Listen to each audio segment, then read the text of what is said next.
Voilà, et avec des métiers hyper variés. Voilà, c'est à toi. Et donc, moi, je suis un panel d'agents, à la fois des enseignants-chercheurs, des personnels techniques, des logisticiens et les doctorants, et aussi les personnels administratifs. Alors, la première... Alors, juste pour que je vous ai pas dit, c'est que non seulement il est génial, que vous allez voir, mais que en même temps, quand il était, donc il est médecin du travail, avec son doctorat de médecine du travail, mais en plus, quand il était non pas petit, mais étudiant, il était en même temps spécialiste de marionnettes, pardon, de cafeté. Et donc, vous voyez l'intérêt sur la biomécanique. Et donc, sur tout ce qui est les mouvements des articulations et autres. Et donc, je dirais que l'intérêt de l'esthète et l'intérêt du médecin ont fait que, voilà. J'ai fait ma thèse sur les marionnettes aussi. Donc, ma première expérience, en fait, ça part du cabinet médical, où on avait une enseignante chercheuse que vous voyez en photo, ici, assise sur un fauteuil avec un aménagement qui ressemble à ce qu'on appelle un exosquelette aujourd'hui. Et là, c'est un dispositif médical qui n'est pas fixé à la personne. Elle s'installe sur le siège. Pourquoi je lui ai prescrit ça? Parce que elle ne pouvait plus, ça faisait 25 ans qu'elle travaillait sous hotte, où elle manipulait des tubes, les bras en l'air. C'est un peu aussi la même pathologie qu'on retrouve chez les routiers. C'est une compression des nerfs et ça fait un court-circuit. Et elle lâchait les tubes à essai. Donc j'ai fait des recherches pour essayer de... Voilà, là on la voit, ça a été filmé il y a 15 jours. C'est une prescription qui a été faite en 2019. Donc là elle l'utilise...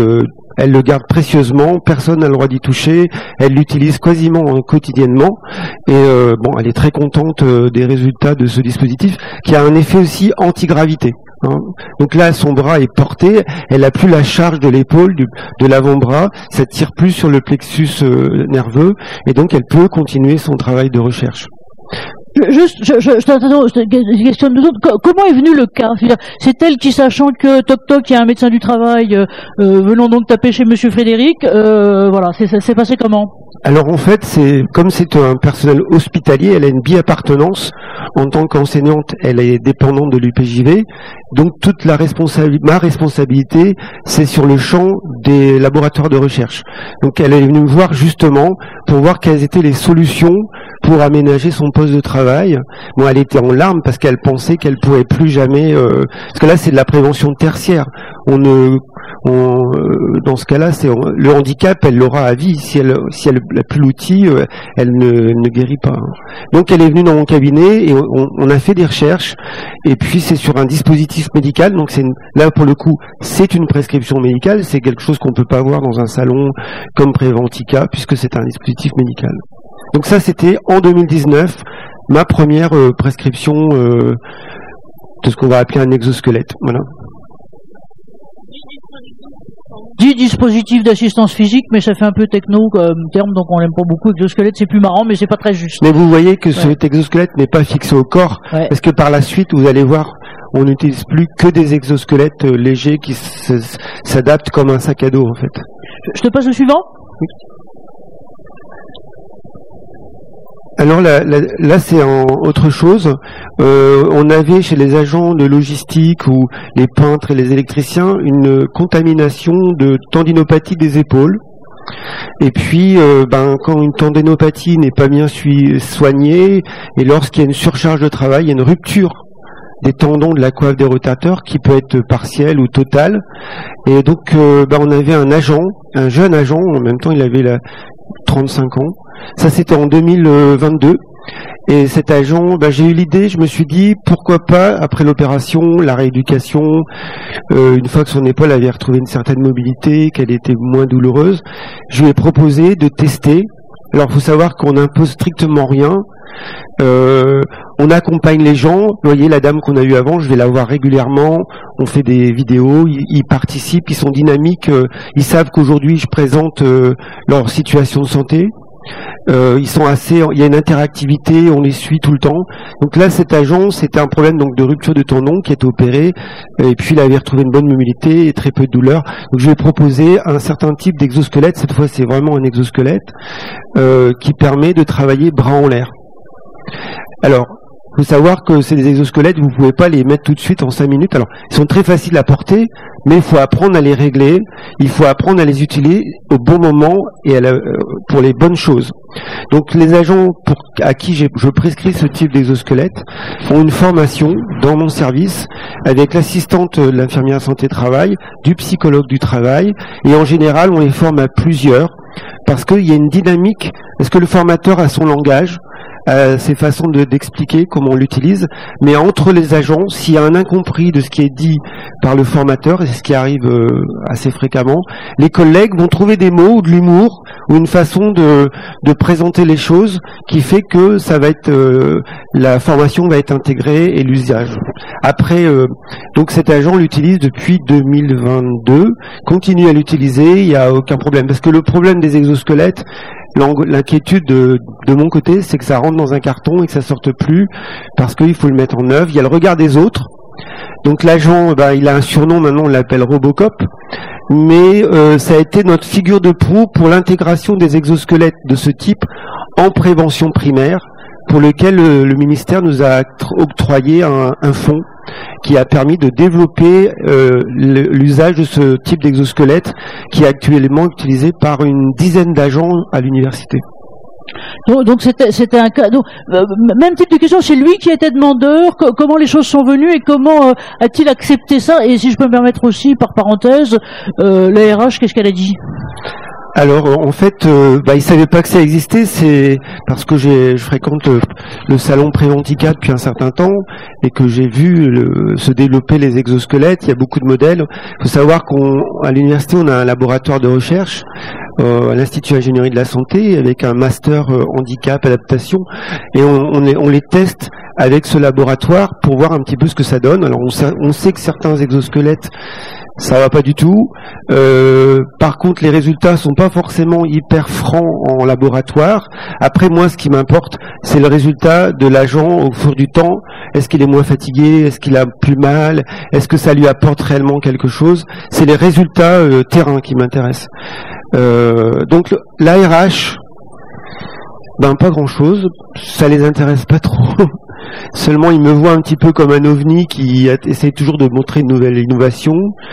Bon, ils sont plutôt ils ont l'appétit de voir ce que je vais leur proposer à chaque formation, santé, sécurité et conditions de travail. Mais merci de dire ça parce que là, ce que dit Frédéric est tout à fait important. Si je peux me mettre sans faire de pub, l'université Picardie-Jules Verne, en tout cas sur la section ingénierie de la santé qu'on connaît depuis longtemps, qui est animée par un mec assez génial là. Et l'intérêt, c'est qu'il y a une vraie triangulation entre la pédagogie, enfin l'enseignement, le laboratoire, et puis j'allais dire d'un certain côté le laboratoire in vivo et donc le vrai terrain qui est les fameux 2500 personnes là-dedans. Et donc là, juste retenez dans un coin de tête là, ce que vient de vous dire Frédéric sur notamment le projet de formation qui est complètement là on va les pousser à ça parce que c'est complètement je veux dire dérogeant par rapport aux formations process habituelles. Et donc de démarrage, je dirais pas ton type il traînait pas les pieds, mais non lui voilà, il attendait de voir, c'est ça? Je sais pas, il a beaucoup d'occupations, peut-être que c'était pas son cheval de bataille, ça va le devenir par la suite.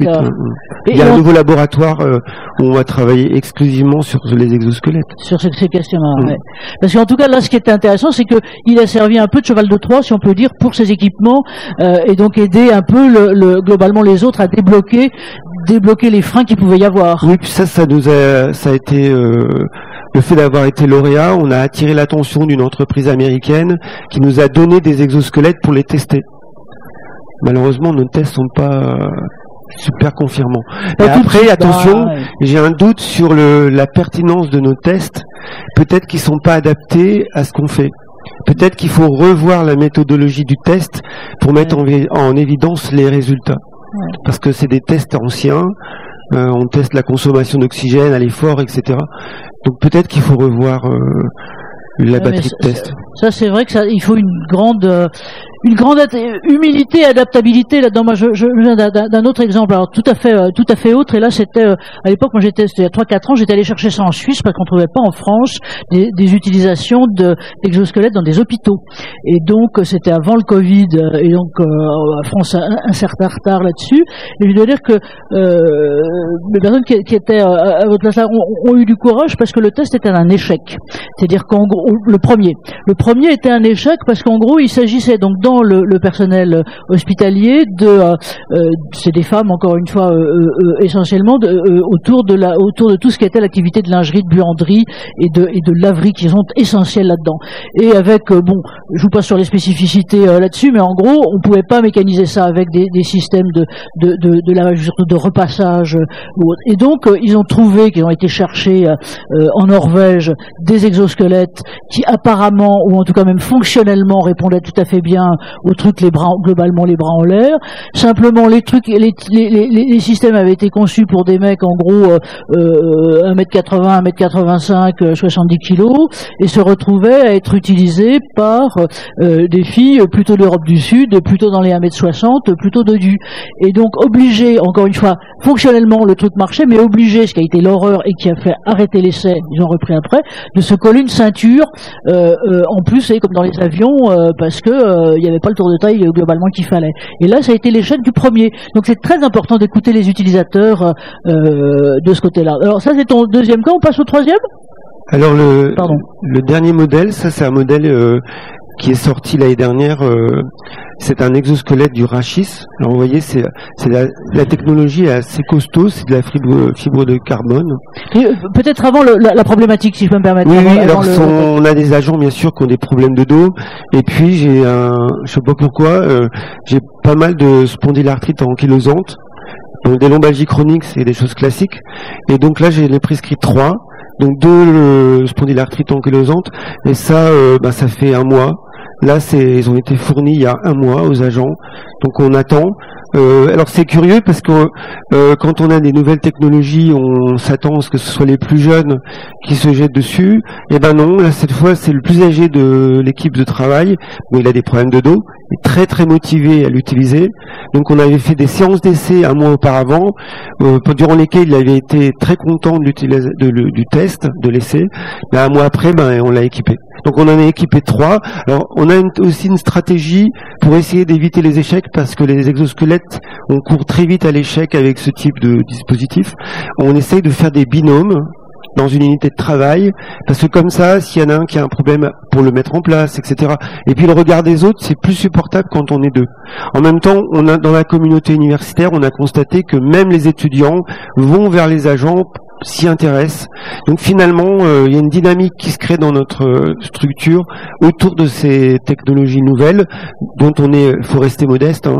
Les résultats, il faut de la patience, il va falloir les accompagner.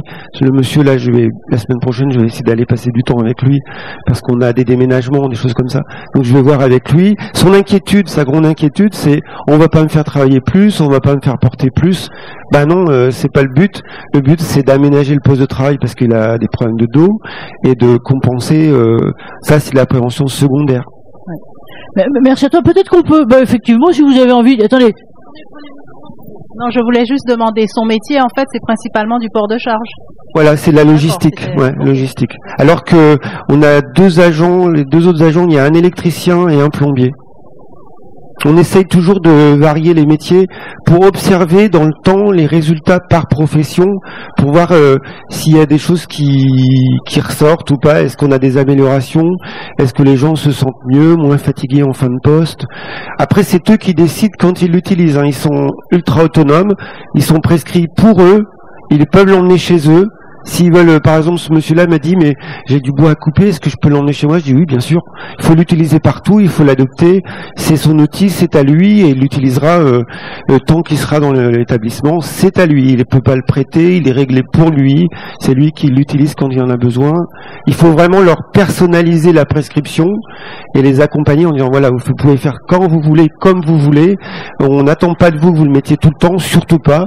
Et puis il faut surtout gérer le réglage, parce qu'il y a 5 niveaux de réglage, et en fonction de l'effort, si vous portez beaucoup de petites charges, vous allez mettre sur un réglage 1, Par contre, si vous portez des grosses charges, mais moins, vous mettrez sur un réglage 3 ou 4. Mais moi, je peux pas vous le dire. C'est le ressenti physique de la personne. Moi, je leur dis, je suis un enfant devant vous. C'est vous qui allez me dire comment vous l'utilisez. Moi, je fais qu'accompagner, observer les résultats, et espérer que ça marche, et qu'après, je pourrai le diffuser en prévention primaire.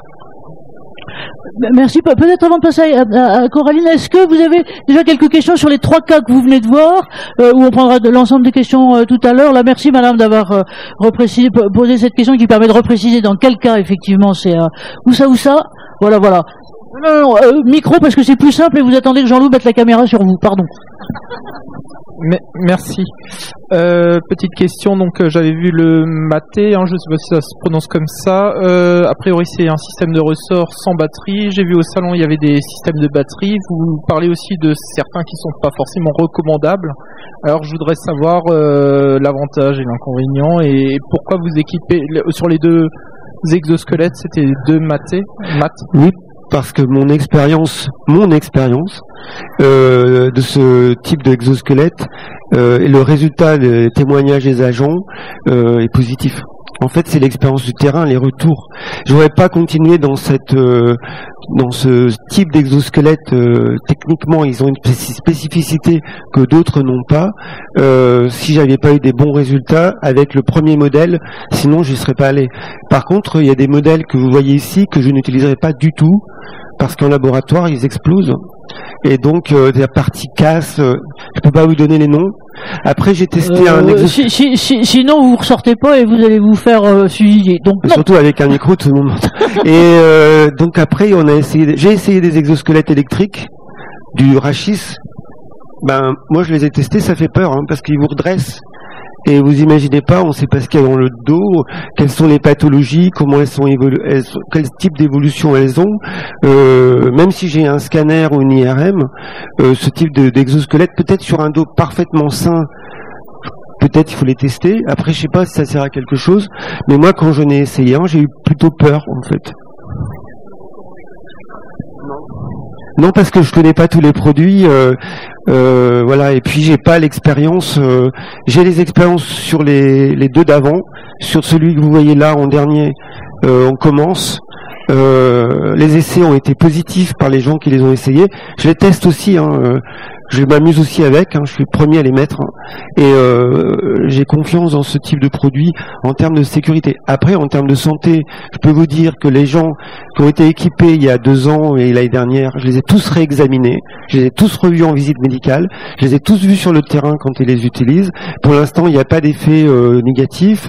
Il y a des résultats positifs, des témoignages positifs. Donc, ils sont pas délétères pour la musculature parce que c'est une inquiétude. C'est la perte de masse musculaire. Et donc, et puis l'apparition d'autres pathologies, parce qu'on peut, avec des nouveautés, on peut aussi faire du mal. Donc pour l'instant, mais comme je dis, il faut de la patience. Moi, je pourrais vous en parler avec plus de certitude dans peut-être 3 ans. Je dirais là, oui, celui-ci, je le recommande et je pourrais donner le nom. Vous avez vu le nom, si je peux me permettre, à côté de l'extrême prudence et modestie de Frédéric, je crois que c'est son processus qu'il faut retenir et qui est, je veux dire, c'est constamment le test sur le terrain, c'est-à-dire ne pas se contenter de tests de laboratoire, d'un essai. Et quand vous voyez, j'allais dire globalement des prestataires, c'est certainement pas un machin, j'allais dire qu'on l'achète sur Internet ou sur une étagère. Il faut absolument que le processus d'analyse modeste tel qu'il est fait là vous soit proposé, sinon c'est pas acceptable. En gros là, je veux dire que le principe, moi je vous citerai pas globalement sur les marques, mais sur le processus, c'est très important, effectivement, de pouvoir que vous puissiez aller en interviewer un peu l'autre et tout seul sans avoir le commercial sur le dos globalement de ce qui a été fait, et que dans le processus, alors ça demande du temps, ça demande cette extrême modestie d'approche qui est là et de suivi, parce que on peut pas lâcher quelqu'un dans la nature avec un bazar comme ça sur le dos, ou globalement ça c'est clair. Alors les salons, et c'est normal, si vous voulez, en gros, les gens sont là pour vendre, et c'est normal, mais en gros, dans ce qui compte, c'est l'équipement, et c'est tout le process d'intégration, l'importance du facteur humain, et pas seulement, comme je le dis là, un peu bêtement, mais qui soit vraiment le truc sur le terrain. C'est ça qui compte, et c'est ça qui fera que, d'ailleurs, pour eux-mêmes, si vous voulez, en gros, moi, je vois ce qu'on connaît aussi depuis, globalement depuis 5-6 ans, j'aurais tendance à dire un peu comme, vous voyez, qu'on voit les bons et les autres, mais les bons ont cette modestie et cette approche terrain, j'allais dire, de longue durée, c'est-à-dire c'est pas de vente spot, c'est pas de truc spot. Ça, je crois que vous le soulignez très bien. Je te laisse la parole 3 minutes et puis peut-être on regardera ton 4e exemple, mais après... Une dernière chose, c'est pour moi, en tant que médecin du travail, c'est de la prescription individuelle. Ne me donnez pas 20 exosquelettes que je vais distribuer à 20 personnes au hasard, parce qu'il y a des gens qui font le même métier, à qui j'en donnerai pas. Pour le même métier, pour la personne que je connais, puisque les agents, je les connais depuis 24 ans, je choisis, en même temps avec l'encadrement et aussi l'agent, je choisis les gens à qui je le prescris. C'est individuel. Voilà. C'est mon expérience. Attention, c'est toujours limité à mon expérience qui est peut-être pas reproductible dans d'autres structures. Merci Frédéric de ta gentillesse là-dessus. Ouais, je vous passe mon micro, il faut le mettre sur le menton. Merci beaucoup. D'Acosta. Je représente la collectivité de la région Grand Est et on est justement sur un projet de mettre en place ce genre d'exosquelette pour certains agents. Et moi, vu votre expérience, qu'est-ce que vous nous préconisez? Qu'il faut d'abord passer par un médecin qui a un suivi dès le départ? Oui, il faut... Disons, moi, je vais défendre ma paroisse, parce qu'on est en voie de disparition, hein, nous on est des oiseaux rares. Hein. Moi je vois très bien ma place dans ce dispositif.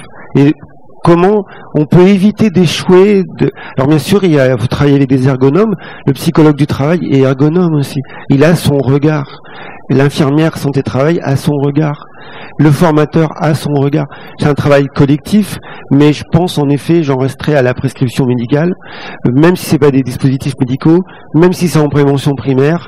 Je pense qu'il faut qu'il y ait un pilote pour accompagner cet orchestre qui essaie de mettre en œuvre un outil. Si vous en mettez à tout le monde, parce qu'on vous dit vous ciblez des métiers, les peintres, les menuisiers, les électriciens, et on en achète 30, on leur donne ça, on les forme, vous allez faire une grosse erreur. Premièrement, il faut faire des petits groupes de formation, c'est aussi mon expérience. Des petits groupes, comme j'avais dit, d'essayer de faire des binômes, bien cibler les gens à qui on fait, parce que vous avez dans les structures des richesses personnelles. On parlait de facteurs humains, vous avez des binômes au travail. Ils sont pas les mêmes métiers, il y a un peintre, il y a un électricien, ils sont souvent ensemble. Vous les équipez tous les deux. Parce qu'au moindre truc qui cloche, ça remonte dans mon cabinet. Donc c'est vraiment le facteur humain va être le point principal de la réussite en rappelant que c'est de la prescription individuelle. Mais merci en tout cas de poser la question, parce que vous montrez très bien que, nous c'est un peu le principe qu'on a dans les UX Forums, c'est-à-dire qu'on ne prend pas des prestataires parce qu'on n'est pas un tremplin commercial d'autres. En revanche, ok pour leur demander, mais c'est toujours un témoin, et donc le témoin, là il faut vraiment le professionnel interne. Alors, pardon de lui lancer des roses, mais en gros c'est génial quand on a un médecin du travail, ce qui n'est pas toujours le cas, qui est capable, celui qui a le regard, parce qu'il faut à la fois la compétence, et en même temps, pardon, il va pas rougir parce qu'il est sous les spots, mais et voilà, il faut être à la fois attentif et attentionné comme il l'est. Et donc moi je veux dire que des comme ça, j'en connais pas des masses, mais effectivement c'est important d'avoir quelqu'un dedans et qui soit dans la structure et qui connaisse aussi bien les métiers des gens et qui soit capable d'avoir l'attention personnelle aux individus qui sont en face. C'est pour ça que là on est, j'allais dire, sur l'exosquelette dispositif médical qui permet après le dispositif le dispositif équipement de prévention, et ça sera peut-être le débat ce qu'on aura globalement tout à l'heure. Alors je